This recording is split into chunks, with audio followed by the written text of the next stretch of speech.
నమస్తే BCN news కి స్వాగతం. నా పేరు నీలిమ. ముందుగా ముఖ్యాంశాలు.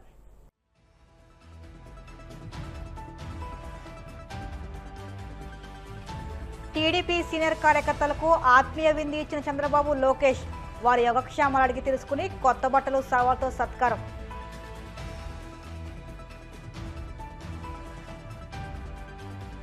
పాలకొల్లు క్రిస్టియన్ శ్మశాన వాటికలో మంత్రి నిమ్మా రామనాయుడు శ్రమదానం. ప్రతి మనిషికి పుట్టుక ఎంత ముఖ్యమో చివరి మజిలీ కూడా అంతే ముఖ్యమని వ్యాఖ్య.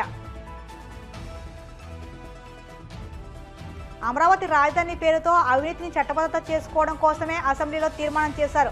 విమర్శలు గుప్పించిన వైసీపీ నేత అనంత వెంకట్రామిరెడ్డి. ఘనంగా వాడపల్లి శ్రీదేవి భూదేవి సమేత శ్రీ వెంకటేశ్వర స్వామి వారి వార్షిక దివ్య కళ్యాణ మహోత్సవం. ప్రభుత్వం తరపున పట్టు వస్త్రాలు సమర్పించిన మంత్రి వాసంశెట్టి సుభాష్. ముఖ్యమంత్రి చంద్రబాబు, మంత్రి నారా లోకేష్ తమ నివాసంలో టీడీపీ సీనియర్ కార్యకర్తలకు ఆత్మీయ విందు ఇచ్చారు. పార్టీ ఆవిర్భావం నుంచి నిరంతరం సేవలందిస్తున్న సీనియర్లను ఈ కార్యక్రమానికి ప్రత్యేకంగా ఆహ్వానించారు. ఈ సందర్భంగా విందుకు హాజరైన ప్రతి కార్యకర్త వద్దకు వెళ్లి వారి ఆరోగ్య, కుటుంబ పరిస్థితులను ఆప్యాయంగా తెలుసుకున్నారు. పార్టీ కోసం కార్యకర్తలు చేసిన పోరాటాలు, త్యాగాలు ఎప్పటికీ మర్చిపోలేమని చంద్రబాబు అన్నారు. అనంతరం విందుకు హాజరైన కార్యకర్తలందరికీ కొత్త బట్టలు పెట్టి సల్వాలతో సత్కరించారు.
ప్రతి మనిషికి పుట్టుక ఎంత ముఖ్యమో చివరి మజిలీ కూడా అంతే ముఖ్యమని మంత్రి నిమ్మా రామనాయుడు అన్నారు.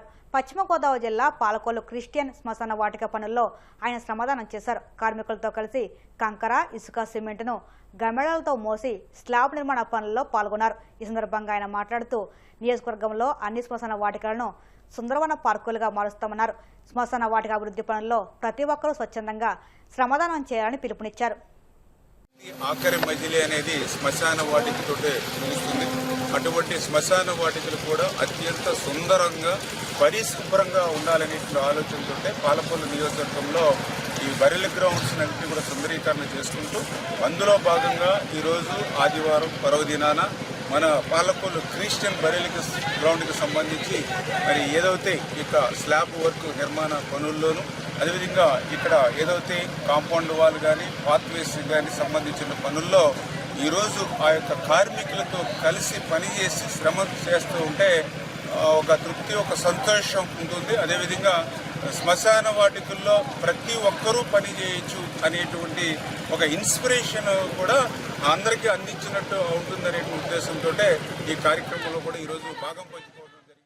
అసెంబ్లీలో అమరావతి రాజధానికి చట్టబద్ధత పేరుతో కూటమి నాయకులు హైడ్రామా నడిపారని, రాష్ట్ర విభజన తర్వాత 2014లో అధికారంలోకి వచ్చిన చంద్రబాబు 5 ఏళ్ల పాటు అమరావతిలో అభివృద్ధికి ఖర్చు చేసింది కేవలం 5,000 కోట్లు మాత్రమేనన్నారు. 2024లో మళ్లీ అధికారంలోకి వచ్చాక అమరావతి రాజధానిలో అభివృద్ధి అంటూ 48,000 కోట్లు అప్పు చేశారని చెప్పుకొచ్చారు. కూటమికి చెందిన పార్టీల వారు అంతా కూడా ఒక హై డ్రామా నడిపారు. రాజధానికి చట్టబద్ధత పేరిట ఒక తీర్మానం చేయడానికి రెండవ మారు ఆ కూటమి పార్టీలన్నీ చంద్రబాబు నాయకత్వంలో అధికారం వచ్చిన తర్వాత 2 సంవత్సరాల తర్వాత ఒక చట్టబద్ధత చేయడానికి అసెంబ్లీలో పెద్ద డ్రామా, హై డ్రామా కూడా నడిపారు. ఇవన్నీ చూస్తుంటే జనం కావచ్చు అందరూ ఏమనుకుంటున్నారంటే అసలు 2 సంవత్సరాల తర్వాత రెండో మారు అధికారంలోకి వచ్చి అమరావతి రాజధాని అని చెప్పేసి మళ్ళా కూడా అదనంగా కూడా మొట్టమొదటి తూరి చంద్రబాబు నాయుడు ముఖ్యమంత్రి అయినప్పుడు 5,339 కోట్ల రూపాయలు అప్పు చేసి ఖర్చు పెట్టేదే కాకుండా అమరావతి పైన తాత్కాలిక సచివాలయం కావచ్చు, లేకపోతే తాత్కాలిక హైకోర్టు అని ఇటువంటి దానిపైనే కాకుండా రెండో మారు అధికారంలోకి వచ్చి 2 సంవత్సరాల తర్వాత మరొక 50,000 కోట్లు, 48,000 కోట్లు పైబడి కూడా నాబార్డు కానీ, ఏషియన్ బ్యాంక్ కానీ అనేక సంస్థల నుంచి రాజధాని పేరిట అప్పు తీసుకొని వచ్చేసి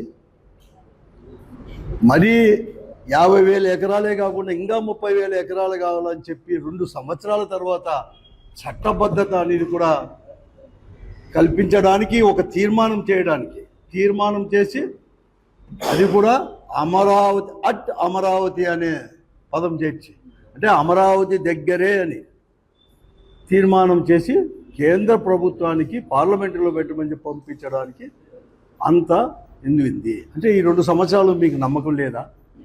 మీకు నమ్మకం లేకపోతే ఇంకా 30,000 ఎకరాలు ఎందుకు కావాలని అనుకున్నారు?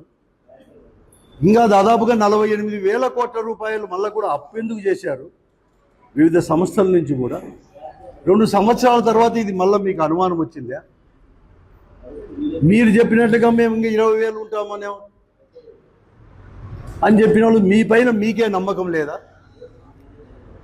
జగన్మోహన్ రెడ్డి గారు మళ్ళీ కూడా అధికారంలోకి వస్తాడు ఎన్నికలు అయిపోతానే అని చెప్పి అనుమానం ఏమన్నా మీకేమన్నా ఉందా? లేకపోతే ఆ అనుమానం నిజమవుతుందని చెప్పేసి ఏమన్నా భయపడి ఏమన్నా ఈరోజు మళ్ళీ కూడా తీర్మానం చేసుకోవాలని చెప్పేసి దానికి మీరు వచ్చేసారని చెప్పి నేను అడుగుతాను. మీరు నిన్నంతా కూడా కేవలం జగన్ గారిని విమర్శించడానికి, వైఎస్ఆర్ కాంగ్రెస్ పార్టీని తప్పుపట్టడానికి మాత్రమే మీరు పరిమితమైనారు తప్ప ఈ రాష్ట్రం గురించి కానీ ఎక్కడ కానీ మీరు మాట్లాడలేదు. ఆ రోజు ఈ విభజన అనేది కూడా చాలా అన్యాయంగా చేశారు. ఈ ఆంధ్ర రాష్ట్రానికి, ఈ ఆంధ్ర రాష్ట్రంలో ఉండే 3 ప్రాంతాలకు, కోస్తా ప్రాంతం కావచ్చు, ఉత్తరాంధ్ర కానీ, రాయలసీమ ప్రాంతానికి తీవ్రమైన అన్యాయం అనేది కూడా ఆ రోజు కేంద్ర ప్రభుత్వం కూడా చేసింది. ఆ విభజన చట్టంలో ఇచ్చిన హామీలు అమలుపరచడం అని చెప్పేసి తీర్మానం కాకుండా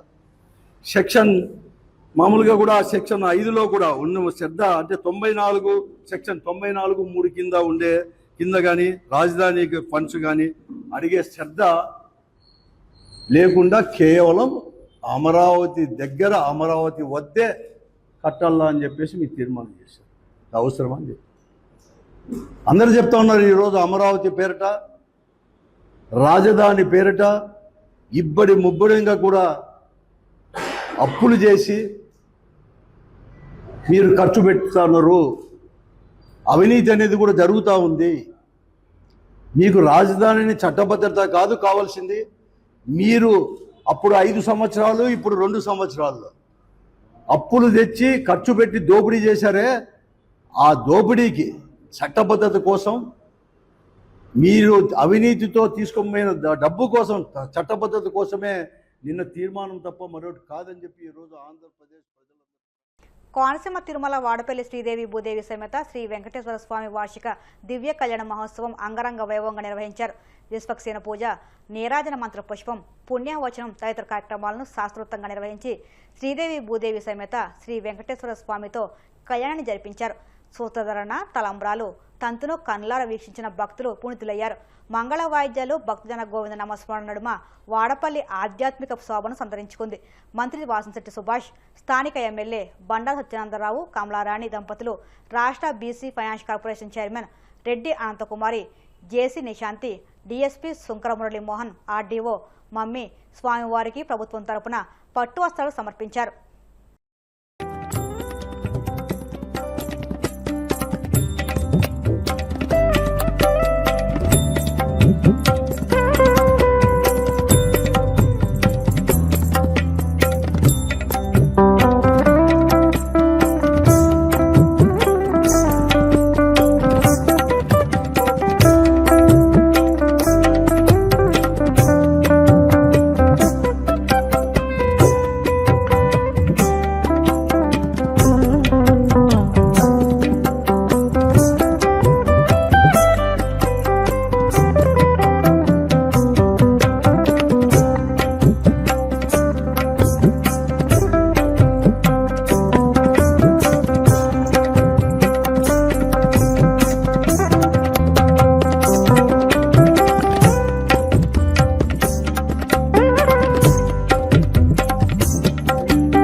ఓడిరా